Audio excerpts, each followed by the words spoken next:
Today, the United Nations Security Council convened an emergency session to deal with this. All of the UN members soundly thrashed Israel over this blatant act of piracy on the high seas. Israel's representative got up there, and basically the talking points are that the Free Gaza movement is really a front for Al-Qaeda, that the only reason they went directly to Gaza instead of giving Israel the humanitarian aid is to sow a campaign of hate. And again, as Claire was saying, the talking point at the United Nations, there are no shortages in Gaza. They're only trying to put pressure on Hamas after its violent takeover of Palestine. Now, a little point for those of you who don't remember. Hamas did not take over Gaza by violent overthrow. They were elected. Hamas won the election. But Israel and the United States, obediently, has chosen to pretend the election never happened, because the United States and Israel support democracy only when their guys get elected.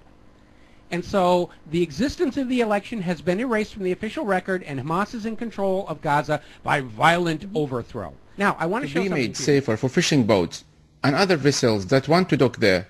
The project involves lining and deepening the harbor basin up to 8 meters so that it can receive medium-sized vessels and cargo ships expected to arrive in Gaza at the end of May to break Israel's ongoing blockade. Officials from Ministry of General Works in Gaza say, due to lack of advanced drilling equipment and spare parts, pace of progress is very slow.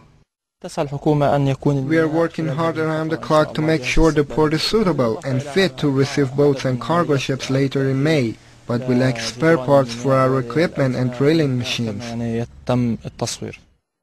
The project is co-sponsored by Turkish-based IHH Humanitarian Relief Foundation, which has an office in Gaza.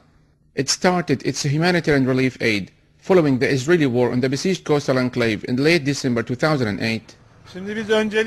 We're glad to help in developing the harbor, which has not received any maintenance work for the past 7 years.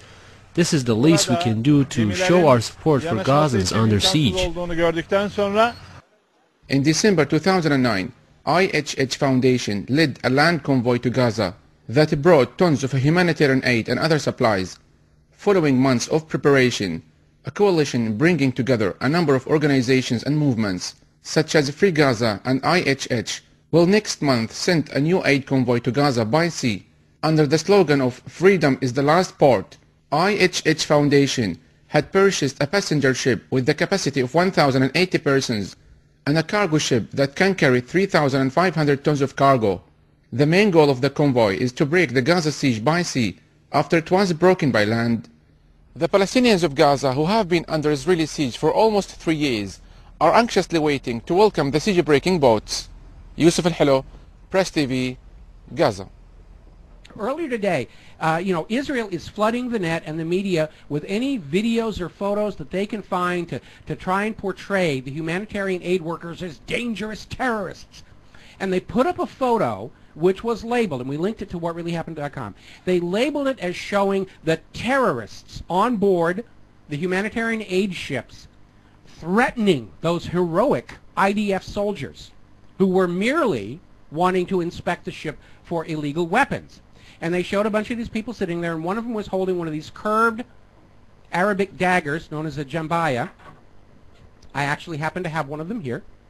One of the benefits of working in a movie career is you pick stuff like this up.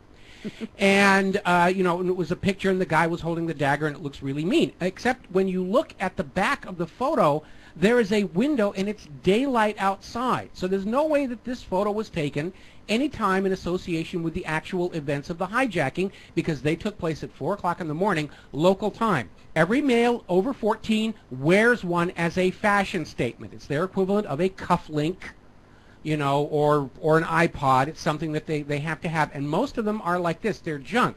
It's a pot metal blade. There is no edge on it. There is no cutting edge. I don't know if you can see this on the webcam, but if you look very carefully, this pot metal blade is stuck into the handle with just a big wad of epoxy glue. It is not a real weapon. If I were to try and stab somebody with it, the thing would come apart. It is a fashion statement. It is meant to be worn and shown off to prove social compliance, the way we would wear sunglasses or our team ball caps or things like that. It is not a signal of a necessarily dangerous situation.